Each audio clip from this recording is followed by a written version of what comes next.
It seemed that if he had made one more step she would have screamed. Bazarov bit his lips and went out.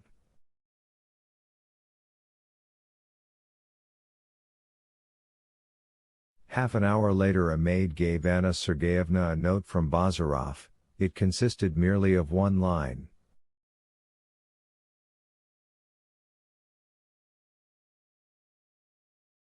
Am I to leave today, or can I stop till tomorrow? Why should you leave? I did not understand you, you did not understand me, Anna Sergeyevna answered, but to herself she thought.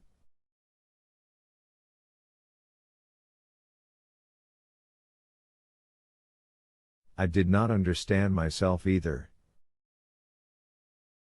She did not show herself till dinner time, and kept walking up and down her room, with her arms behind her back, sometimes stopping in front of the window or the mirror, and sometimes slowly rubbing her handkerchief over her neck, on which she still seemed to feel a burning spot.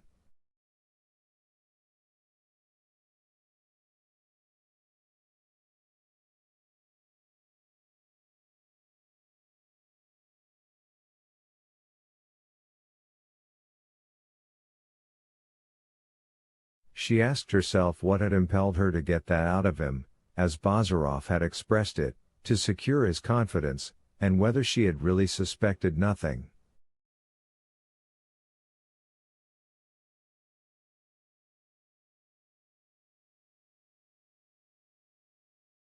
I am to blame, she concluded aloud, but I could not have foreseen this.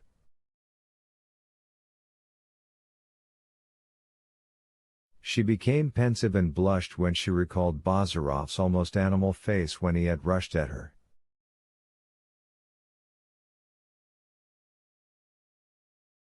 Or? She suddenly uttered aloud, stopped short and shook her curls. She caught sight of herself in the mirror, her tossed back head, with a mysterious smile on the half-closed, half-open eyes and lips, told her, it seemed, in a flash something at which she herself felt confused.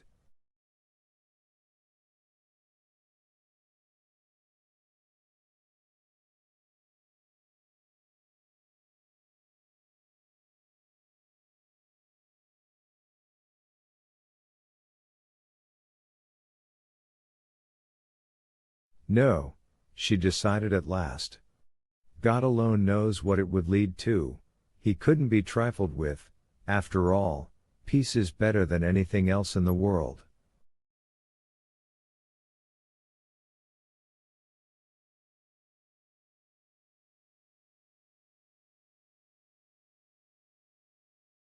Her own peace of mind was not deeply disturbed, but she felt sad and once even burst into tears, without knowing why, but not on account of the insult she had just experienced.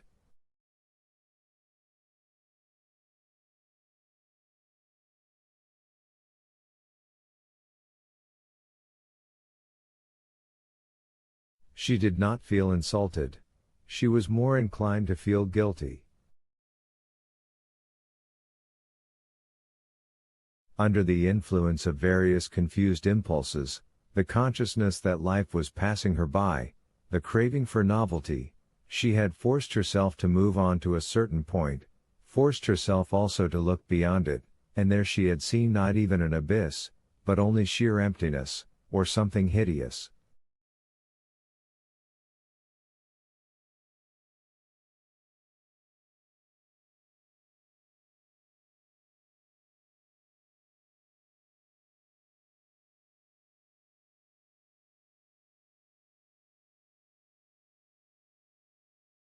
Chapter 19. In spite of her masterly self-control and superiority to every kind of prejudice, Madame Odinsaw felt awkward when she entered the dining room for dinner.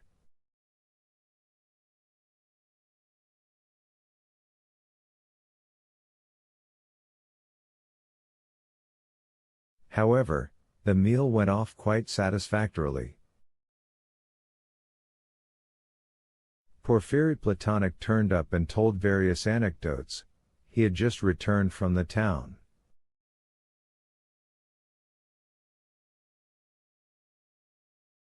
Among other things, he announced that the governor had ordered his secretaries on special commissions to wear spurs, in case he might want to send them off somewhere on horseback, at greater speed.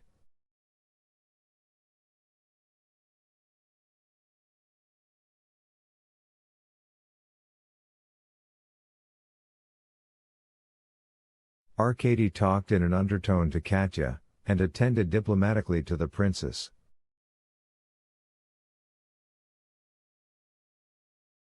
Bazarov maintained a grim and obstinate silence. Madame Odintsov glanced at him twice, not furtively, but straight in his face, which looked stern and choleric, with downcast eyes and a contemptuous determination stamped on every feature, and she thought,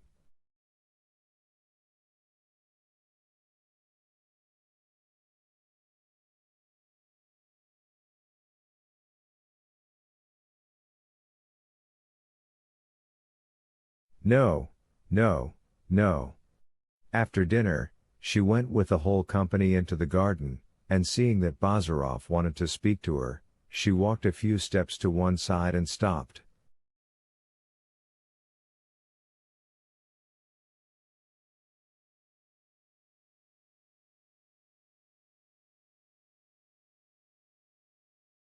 He approached her, but even then he did not raise his eyes and said in a husky voice,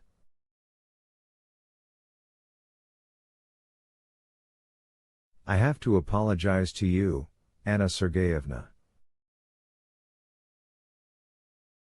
You must be furious with me." "No, I'm not angry with you, Yevgeny Vasilich, but I'm upset."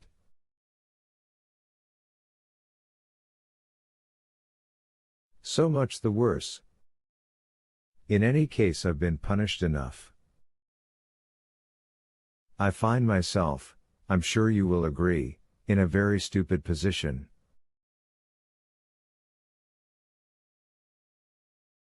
You wrote to me, why go away?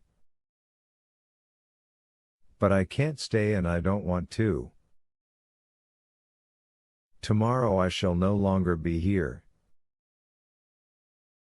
Yevgeny Vasilich, why are you? Why am I going away? No, I didn't mean that. The past won't return, Anna Sergeyevna, but sooner or later this was bound to happen. Therefore I must go."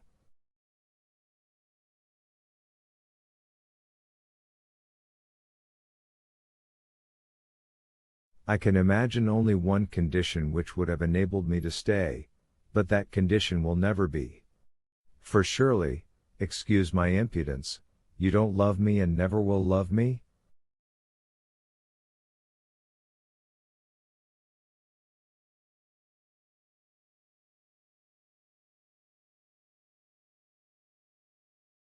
Bazarov's eyes glittered for a moment from under his dark brows.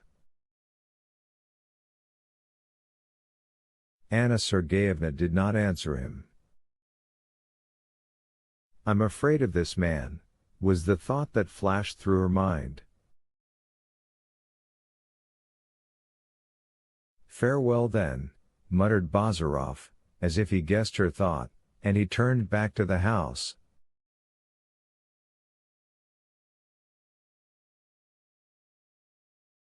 Anna Sergeyevna followed him slowly, and calling Katya to her, she took her arm.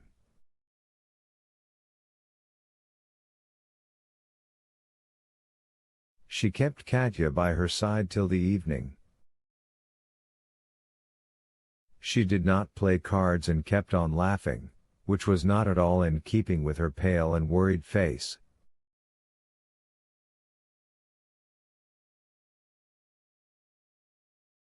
Arkady was perplexed, and looked at her, as young people do, constantly wondering, what can it mean?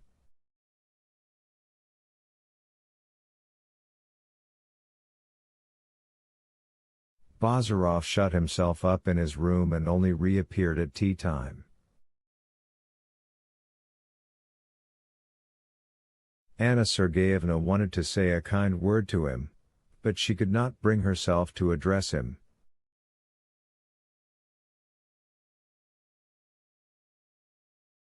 An unexpected incident rescued her from her embarrassment. The butler announced the arrival of Sitnikov.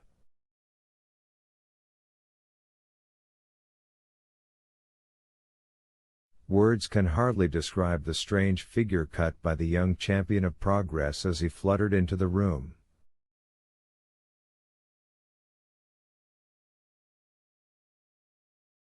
He had decided with his characteristic impudence to go to the country to visit a woman whom he hardly knew, who had never invited him, but with whom, as he had ascertained, such talented people and intimate friends of his were staying.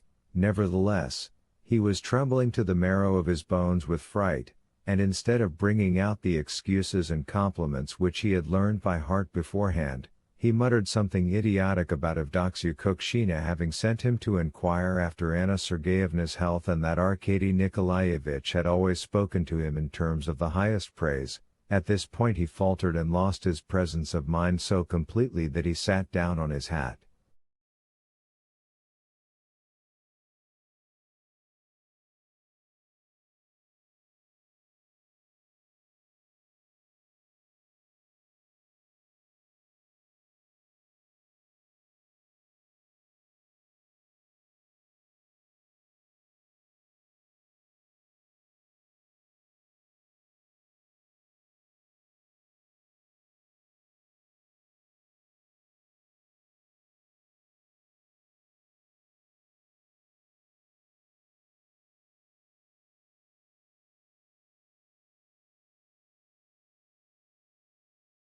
However, since no one turned him out, and Anna Sergeyevna even introduced him to her aunt and sister, he soon recovered himself and began to chatter to his heart's content.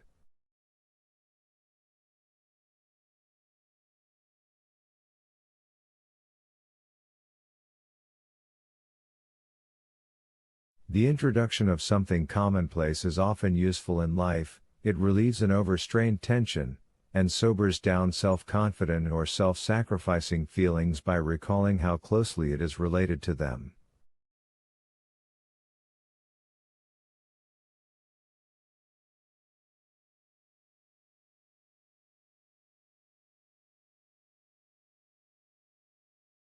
With Sitnikov's appearance everything became somehow duller, more trivial, and easier.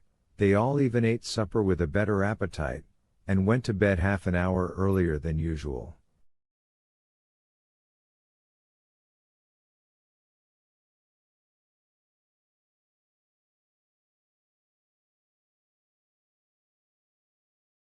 "I can now repeat to you," said Arkady, as he lay down in bed, to Bazarov, who was also undressing, "what you once said to me."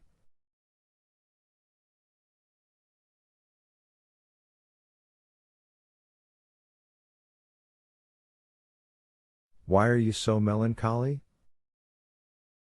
It looks as though you were fulfilling some sacred duty." For some time past a tone of artificially free and easy banter had sprung up between the two young men, always a sure sign of secret dissatisfaction or of unexpressed suspicion.